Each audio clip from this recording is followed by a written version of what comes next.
Doctor وزیر آغا مجید امجد کی داستان محبت کے حوالے سے لکھتے ہیں، مجید امجد کی داستان محبت کو مرتب کرنے کے لیے جرمن لڑکی شالات کے خطوط اور تصویروں والا وہ لفافہ درکار ہے جو جاوید احمد قریشی نے عبدالرشید کے حوالے کیا، مگر جب دست بدست چلتا ڈاکٹر خواجہ محمد زکریا کے پاس پہنچا تو خالی ہو چکا تھا۔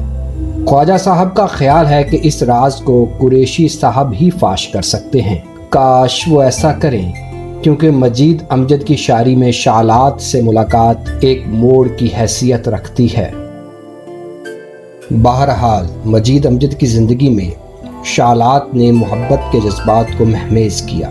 شالات ایک ٹورسٹ جرمن خاتون تھی۔ یہ 1958 کا واقعہ ہے جب شالات ساہیوال آئی۔ وہ ساہیوال میں ہڑپا کی تہذیب کا مشاہدہ کرنا چاہتی تھی۔ وہ سیر و سیاحت کے ساتھ ساتھ ادب کا ذوق بھی رکھتی تھی۔ مجید امجد سے اس کا رابطہ ہو گیا۔ مجید امجد اور شالات کی یہ رفاقت 83 دنوں پر محیط ہے۔ مجید امجد نے نہ صرف اس کی رہنمائی کی بلکہ اسے دل میں بسا لیا اور اس پر نظمیں لکھیں۔ ناصر شہزاد نے اس خوبصورت خاتون کو دیکھا اور مجید امجد کے انتخاب کی داد دی۔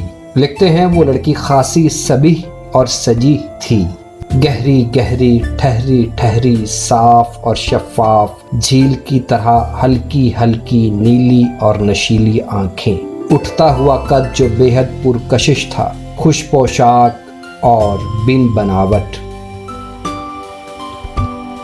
83 دن قیام کے بعد جب وہ اس شہر کو چھوڑ کر جانے لگی تو مجید امجد کوئٹے تک اس کے ساتھ گئے۔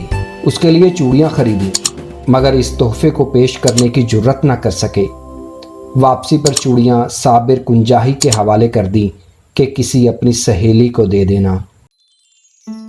شالات کی مستقل جدائی نے مجید امجد کی زندگی پر دور رس اثرات مرتب کیے۔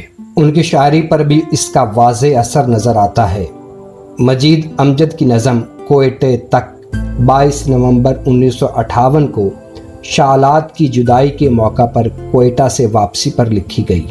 کوئٹے تک صدیوں سے راہ تکتی گھاٹیوں میں تم، ایک لمحہ آ کے ہنس گئے میں ڈھونڈتا پھرا، ان وادیوں میں برف کے چھینٹوں کے ساتھ ساتھ ہر سو شرر برس گئے میں ڈھونڈتا پھرا، راتیں ترائیوں کی تہوں میں لڑھک گئیں، دن دلدلوں میں پھنس گئے میں ڈھونڈتا پھرا، راہیں دھوئیں سے بھر گئیں میں منتظر رہا، کرنوں کے رخ جھلس گئے میں ڈھونڈتا پھرا، تم پھر نہ آ سکو بتانا تو تھا مجھے، تم دور جا کے بس گئے میں ڈھونڈتا پھرا، برس گیا باخرابات آرزو تیرا غم، قدح قدح تیری یادیں سبو سبو تیرا غم، تیرے خیال کے پہلو سے اٹھ کے جب دیکھا، مہک رہا تھا زمانے میں سو بسو تیرا غم، غبار رنگ میں رس ڈھونڈتی کرن تیری دھن، گرفت سنگ میں بل کھاتی آبجو تیرا غم، ندی پہ چاند کا پر تو تیرا نشان قدم، خط سحر پہ اندھیروں کا رقص تو تیرا غم، ہے جس کی رو میں شگوفے وہ فصل سم تیرا دھیان، ہے جس کے لمس میں ٹھنڈک وہ گرم لو تیرا غم، نکیلے زیست کی چھاؤں میں نئے بلب تیری یاد، فصیل دل کے کلس پر ستارہ جو تیرا غم، طلوع مہر شگفتے سحر سیاہی شب تیری طلب، تجھے پانے کی آرزو تیرا غم، نگاہ اٹھی تو زمانے کے سامنے تیرا روپ، پلک جھکی تو میرے دل کے روبرو تیرا غم۔